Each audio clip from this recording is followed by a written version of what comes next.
അഹമ്മദാബാദ് വിമാന ദുരന്തം കഴിഞ്ഞിട്ട് ഒരു വർഷം തികയുകയാണ്.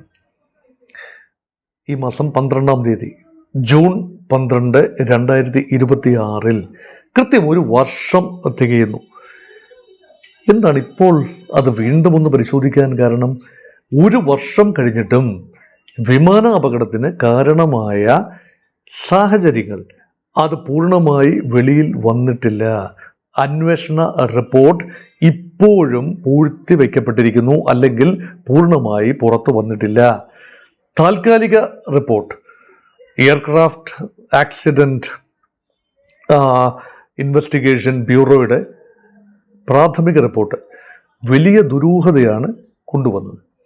അതായത് അഹമ്മദാബാദിൽ നിന്നും ലണ്ടനിലെ ഗാറ്റ്വിക്കിലേക്ക് പുറപ്പെട്ട വിമാനം മിനിറ്റുകൾക്കുള്ളിൽ, നിമിഷങ്ങൾക്കുള്ളിൽ തകർന്ന് വീഴുകയാണ്. എല്ലാം വളരെ പെട്ടെന്ന് കഴിഞ്ഞു.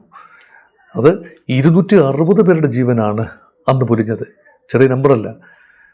താഴെ ഈ നിസ്സഹായരായി താഴെ നിന്ന 19 പേര് ഒരു കോളേജ് ഹോസ്റ്റൽ, മെഡിക്കൽ കോളേജിൻ്റെ ഹോസ്റ്റൽ കെട്ടിടത്തിലേക്കാണ്, അല്ലെങ്കിൽ അതിൻ്റെ ക്യാൻറ്റീൻ, അതിൻ്റെ മുകളിലേക്കാണ് തകർന്ന് വീണത്. അപ്പോൾ അവിടെ മരിച്ച 19 പേരും വിമാനത്തിൽ കൊല്ലപ്പെട്ട 241 പേരും അടക്കം 260 പേരാണ്. ഒരാൾ മാത്രമാണ് രക്ഷപ്പെട്ടത്. അത്ഭുതകരമായി കാര്യമായ പരിക്കില്ലാതെ ഒരു വ്യക്തി മാത്രം ആ വിമാനത്തിൽ നിന്നും രക്ഷപ്പെട്ടു. ഇതാണല്ലോ ചരിത്രം. ഇപ്പം നമ്മൾ കേട്ടത് മുഴുവൻ എന്താണ്? വിമാനം ഉയരാൻ നേരം പെട്ടെന്ന് ഫ്യൂവൽ സ്വിച്ച്, വിമാന എൻജിനിലേക്ക് ഇന്ധനം എത്തിക്കേണ്ട സ്വിച്ചുകൾ രണ്ടെണ്ണവും പെട്ടെന്ന് ഒരു സെക്കൻഡ് ഇടവേളയിൽ ഓഫ് ആവുകയാണ്. ഓഫ് ആക്കിയതാണോ ഓഫ് ആവുകയാണോ എന്നതിനെക്കുറിച്ച് വ്യത്യസ്തമായ അഭിപ്രായങ്ങൾ ഉണ്ട്. പലരും കരുതുന്നത് ഈ ഒരു മാസത്തിനുള്ളിൽ തന്നെ ഈ ഏജൻസിയുടെ ഭാഗിക റിപ്പോർട്ട്, അതായത് താൽക്കാലിക റിപ്പോർട്ട് പുറത്തു വന്നു. ആ താൽക്കാലിക റിപ്പോർട്ടിൽ പറയുന്നത് ഇത് എയർക്രാഫ്റ്റിലെ 2 പൈലറ്റുമാർ, സീനിയർ പൈലറ്റും ജൂനിയർ പൈലറ്റും തമ്മിൽ നടന്ന സംഭാഷണം.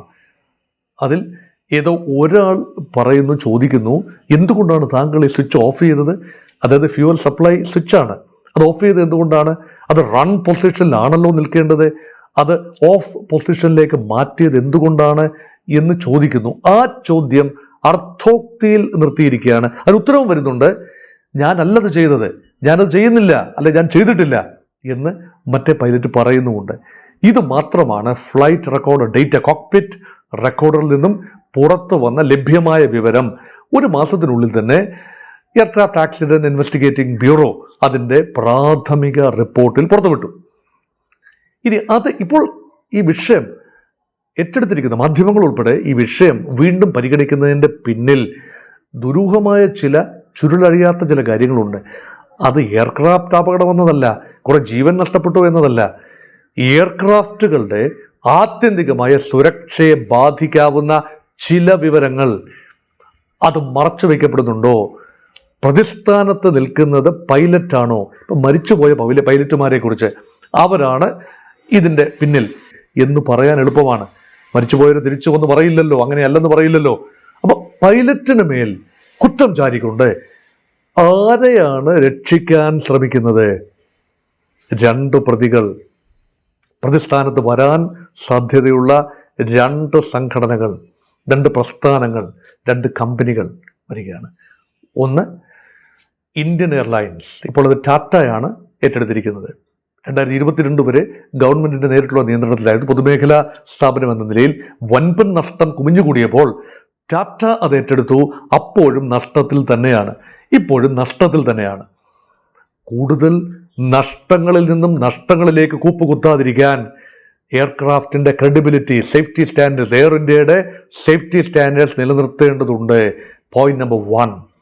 2, അതിനേക്കാൾ വൻപൻ സ്രാവുണ്ട്. മറ്റാരുമല്ല, ബോയിങ് കമ്പനി തന്നെ. ഇത് ബോയിങ്ങിൻ്റെ ഒരു അഭിമാന വിമാനമാണ്.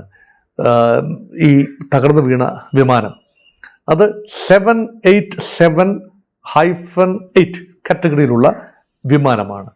അത് ബോയിങ്ങിൻ്റെ വൻപൻ വിമാനമാണ്. ഇതുവരെ അങ്ങനെ ഒരു വിമാനം നാളിതുവരെ, ആ ദിവസം വരെ, ജൂൺ 12, 2025 വരെ ഒരു വിമാനവും പൂർണ്ണമായി തകർന്നിട്ടില്ല. പക്ഷെ പലപ്പോഴും ആ സീരീസ് വിമാനത്തിൻ്റെ ടെക്നിക്കൽ ഗ്ലിച്ചസ് പലരും ചൂണ്ടിക്കാണിച്ചിട്ടുമുണ്ട്. ഈ കഴിഞ്ഞ ഫെബ്രുവരിയിൽ ഒരു വിമാനത്തിൽ, സമാനമായ ഒരു വിമാനത്തിൽ ഈ ഫ്യൂവൽ സപ്ലൈയുമായി ബന്ധപ്പെട്ട ടെക്നിക്കൽ ഗ്ലിച്ച് പുറത്തു വന്നതുമാണ്.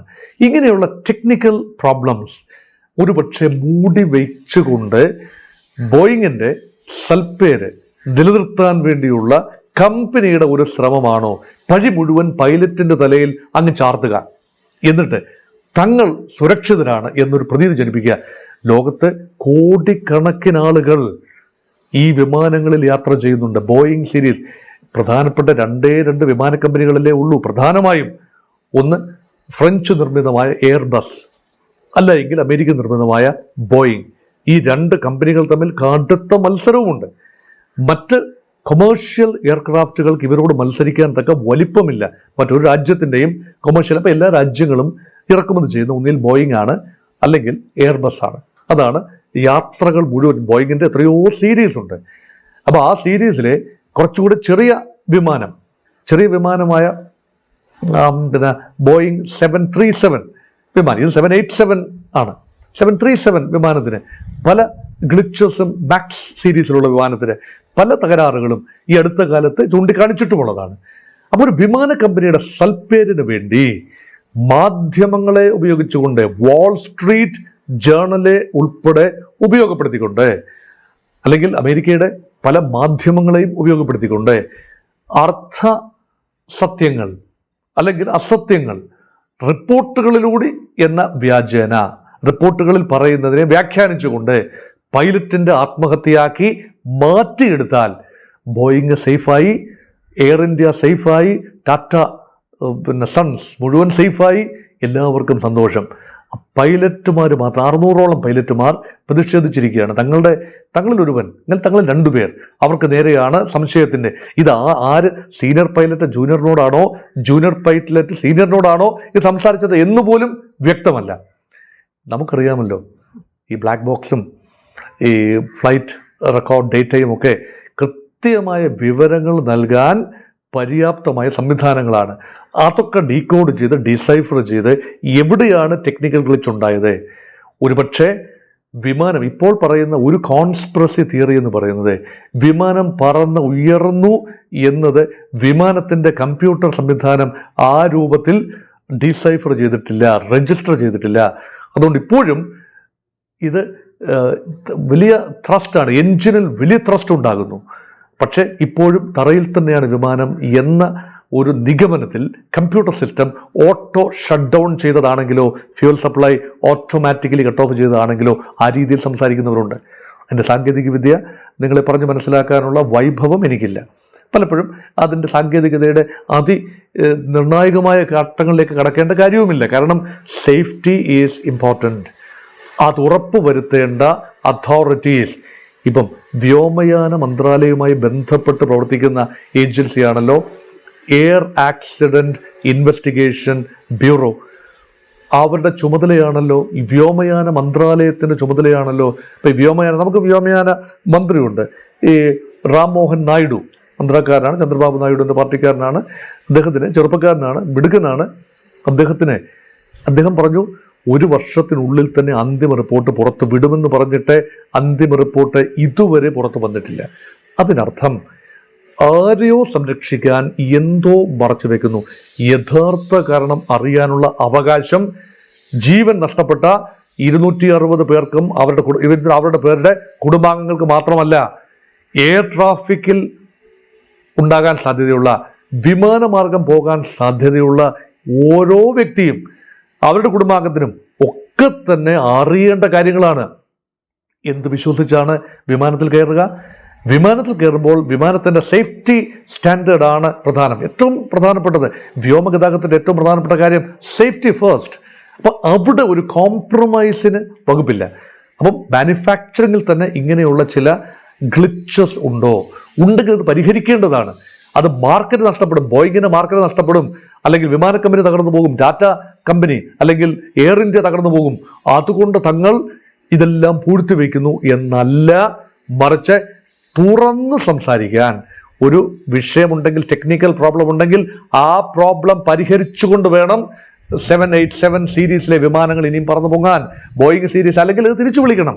ഇങ്ങനെയാണല്ലോ കാറുകളൊക്കെ, കാർ മാനുഫാക്ചറേഴ്സൊക്കെ ചെറിയൊരു പ്രോബ്ലമെങ്കിലും ഡിറ്റക്ട് ചെയ്ത് കഴിഞ്ഞാൽ ആ സീരീസിലുള്ള കാറുകൾ മുഴുവൻ തിരിച്ചു വിളിക്കുകയും ആ പ്രോബ്ലം റെക്ടിഫൈ ചെയ്തതിനു ശേഷം വീണ്ടും നിരത്തിലിറക്കുകയും ചെയ്യുന്നത് നമ്മൾ കണ്ടിട്ടുള്ളതല്ലേ.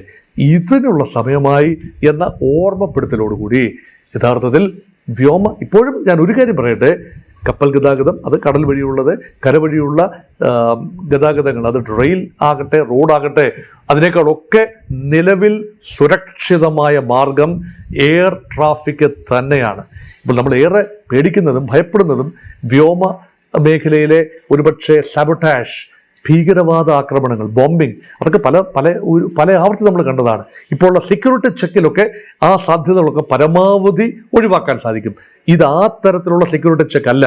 ഇത് വിമാനങ്ങളുടെ സാങ്കേതിക വിദ്യയുമായി ബന്ധപ്പെട്ട, വിമാനങ്ങളുടെ പ്രവർത്തനക്ഷമതയുമായി ബന്ധപ്പെട്ട വേണ്ട ടെസ്റ്റുകൾ സമയാസമയങ്ങളിൽ എയർപോർട്ടുകളിൽ നടത്തുന്നുണ്ടോ?